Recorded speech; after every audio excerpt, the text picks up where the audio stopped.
Bonjour à tous, je suis content de vous retrouver pour cette nouvelle capsule qui va aborder les énergies universelles entre le 22 et le 31 juillet 2025, dans lequel le Soleil se trouve dans le signe du Lion, tandis qu'en numérologie, eh bien, le mois de juillet vibre sur le nombre 7. Donc nous avions vu que quand on était dans le Cancer, en fait, et en mois 7, eh bien, ça posait la question de nos origines. Au fond, la question d'où est-ce que je viens? Aujourd'hui, avec le fait que le Soleil maintenant soit dans le signe du Lion, eh bien, on s'interroge davantage sur la question du qui suis-je? Quelle est mon identité? Donc on va essayer de voir en quoi le 7 et le signe du Lion en fait se complètent. Le 7, c'est l'invitation à se poser des questions, à penser par soi-même, à réfléchir, à faire preuve de discernement, à analyser au fond les expériences que l'on vit pour en tirer des leçons, ce qui fait que ça permet au fond de mieux se connaître quand il y a cet effort de pensée qui est réalisé. Le nombre 7, c'est aussi la créativité, à savoir que ce que je sors de moi, ce que je vais créer, est-ce que ça reflète mon esprit ou est-ce que ça reflète plutôt ma personnalité, des attentes, des désirs, une blessure intérieure? On voit beaucoup ça dans la notion d'art-thérapie, où les gens justement ils évacuent éventuellement leur mal-être pour ensuite essayer de permuter leurs énergies, pour aller mieux au fond. Donc le 7 invite aussi à l'intériorité, donc c'est pas un nombre où on va courir dans tous les sens, on va courir partout. Comme on est en été, il y a l'effervescence de la nature, ce qui fait qu'on peut avoir tendance à beaucoup s'extérioriser, à s'éclater. Mais le 7, lui, il invite au fond à se contenir pour garder une partie de son énergie afin de rentrer en soi, de méditer, de se concentrer sur ce qui est vraiment essentiel et non pas de perdre tout son temps, toute son énergie, voire tout son argent dans des futilités pour courir après on ne sait quel désir. Donc il y a vraiment ce besoin avec le 7 d'avoir une attitude sérieuse dans le bon sens du terme, à savoir que ok, l'extérieur m'appelle, les médias, les vacances, tout ça, ça peut me faire partir dans toutes les directions, mais il faut que je sois maître à bord en quelque sorte, il faut que je gère bien mon temps.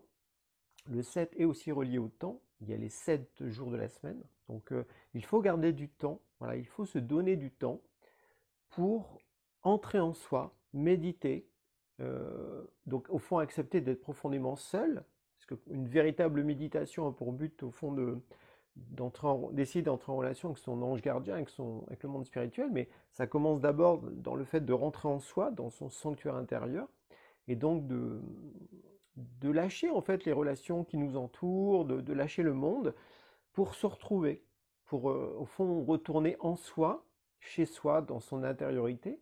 Là encore, ça demande des efforts, ça demande du courage, ça demande au fond de percevoir au fond quelles sont nos priorités dans la vie, et donc de s'octroyer des temps pour nourrir notre esprit, à la fois pour méditer sur des idéaux, sur des vertus, sur des qualités, sur des connaissances qui nous inspirent, sur un projet qui nous tient à cœur. Bref, le nombre 7, il invite à tout ça durant cette période du mois de juillet.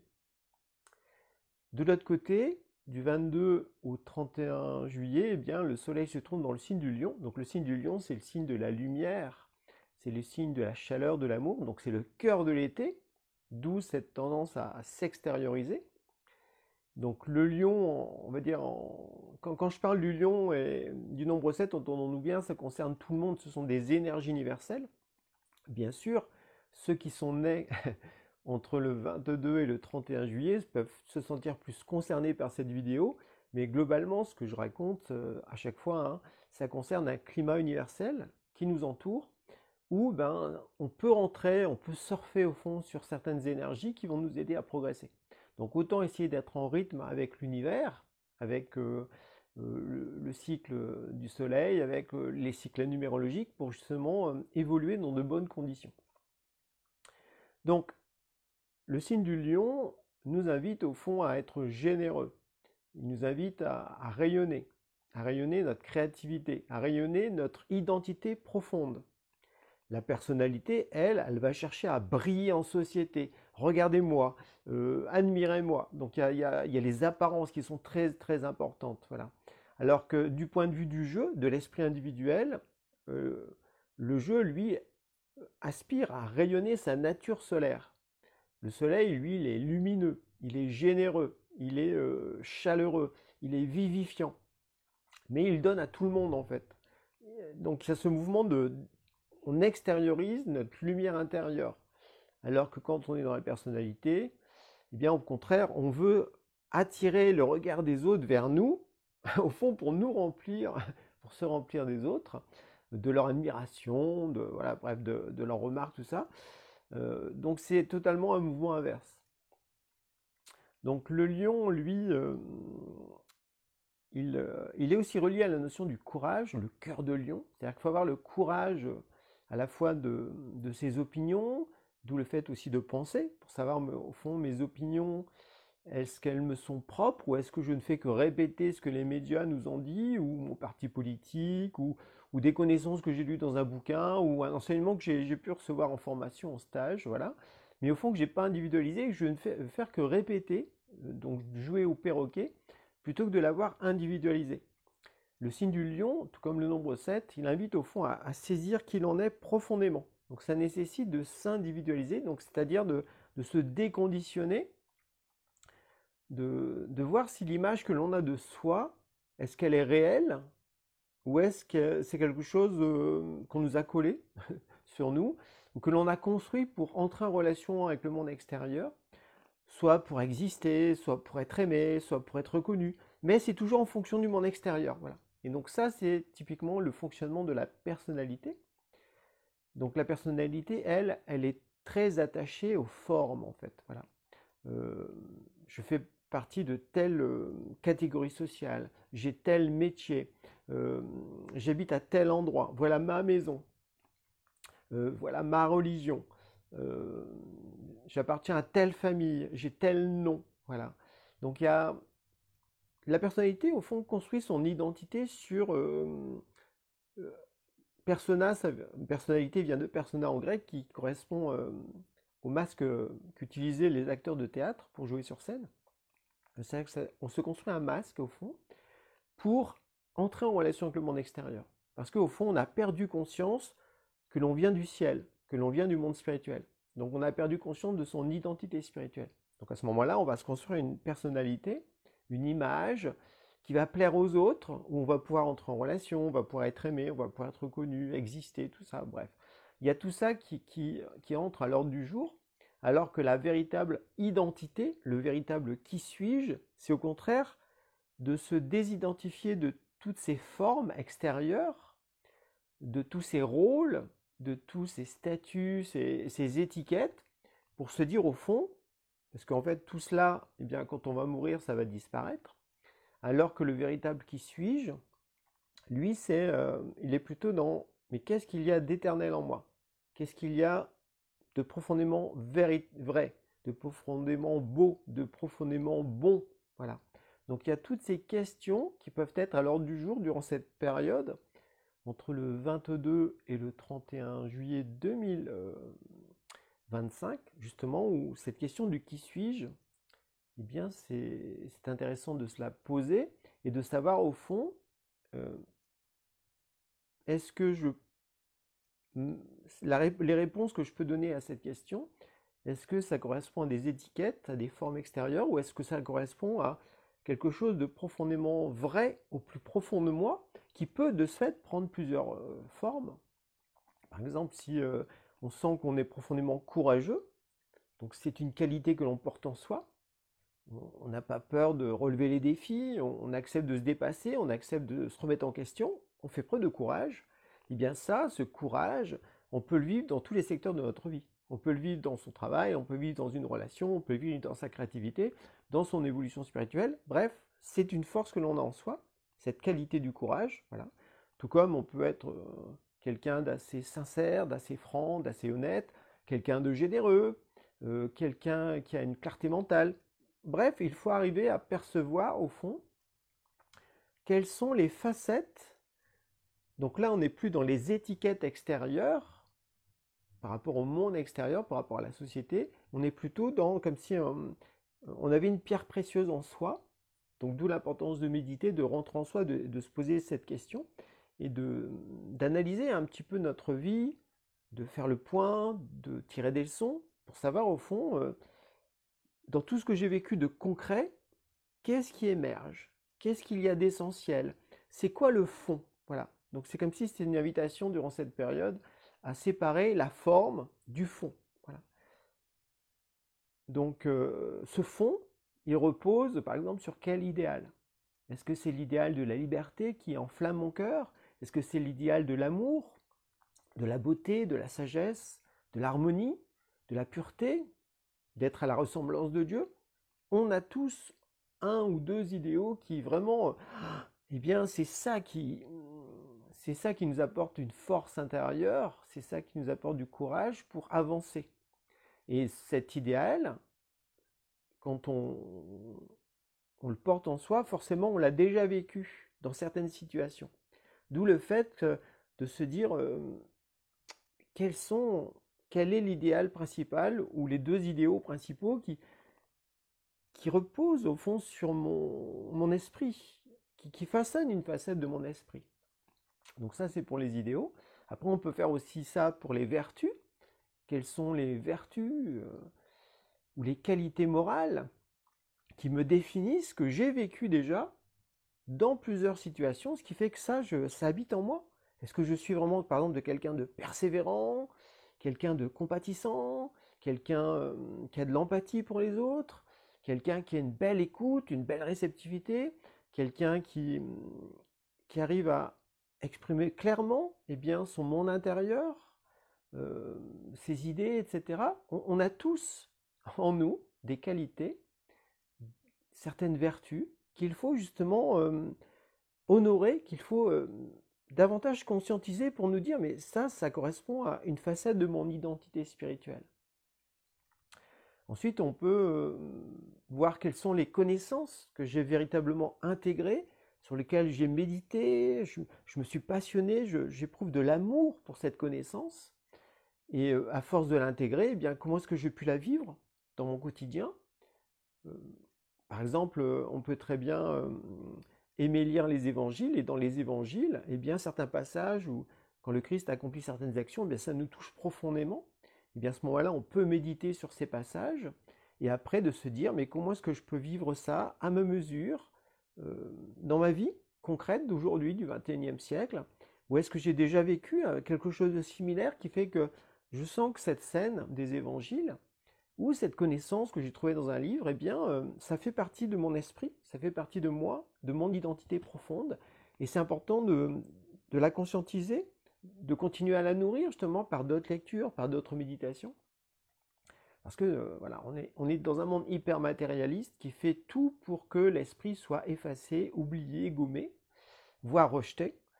Donc, d'où le fait de se préserver du temps pour la lecture, pour la méditation, pour des partages profonds avec certaines personnes, avec qui on peut discuter de certaines choses, pour justement nourrir notre esprit, s'entraider comme ça, plutôt que d'être toujours en train de nourrir notre personnalité et notre ego avec des désirs, avec un tas de choses extérieures, mais qui en fait nous rend encore plus durs, encore plus matérialistes. Donc il y a vraiment ce combat qui est là. Est-ce que l'on nourrit assez notre esprit, justement? Et donc cette question du qui suis-je est intéressant, parce qu'en fonction de ça, eh bien, ça permet aussi de retrouver davantage notre valeur intérieure, une certaine dignité. On peut aussi se demander, mais quelles sont les actions de bien, les véritables actions de bien ou les véritables actions de foi que j'ai accomplies, qui m'ont apporté waouh, un sentiment d'être plus humain, un sentiment de joie profonde intérieurement, parce qu'on a accompli quelque chose de bien, de vrai, de beau. Donc il y a tout ça aussi à conscientiser. On peut aussi, là je vous donne un tas de pistes que j'utilise en fait, hein. Ce que je vous partage, c'est le fruit de mes expériences aussi. C'est juste un point de vue, on va dire, hein. Voilà, je vous partage ce qui me semble intéressant comme piste de réflexion. Ce qu'on peut aussi, c'est quand on regarde des œuvres d'art, des œuvres d'art inspirantes, eh bien, il y en a peut-être une, deux ou trois qui nous touchent profondément.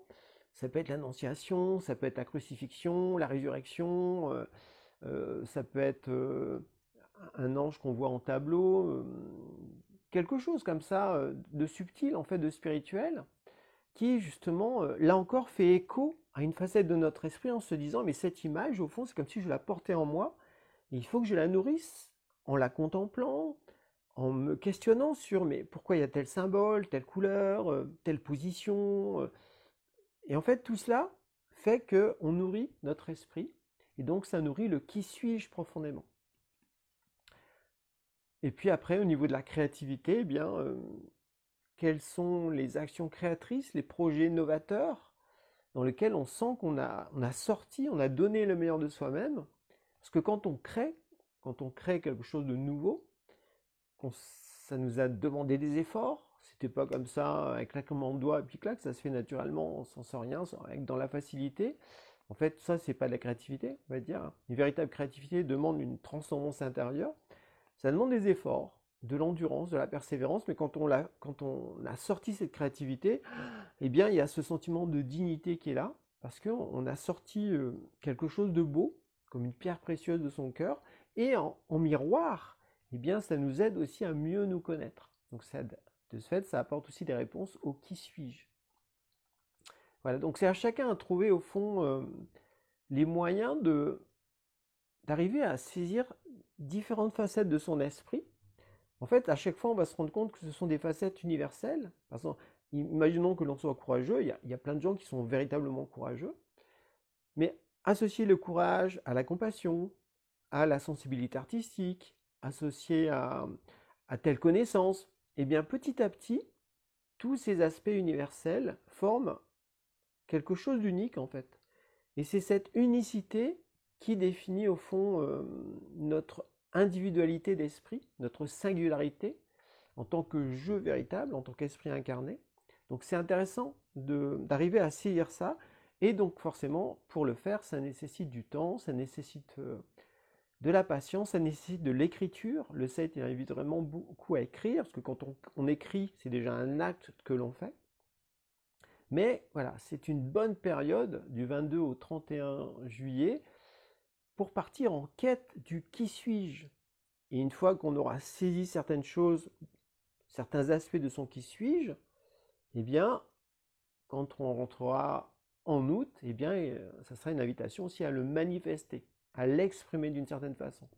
Pour l'instant, on va dire, on est plutôt dans la dimension de l'intériorité. C'est en soi que l'on va trouver des réponses à cette question, au qui suis-je, en tirant des leçons de nos expériences, en nous observant, en faisant le point sur les actions que l'on a accomplies et au sein de ces actions, au sein de ces créativités, au sein de ces projets, eh bien, quelles sont les qualités humaines, universelles, les vertus, l'idéal, les connaissances qu'on a pu mettre en pratique, tout cela eh bien, définit davantage qui l'on est.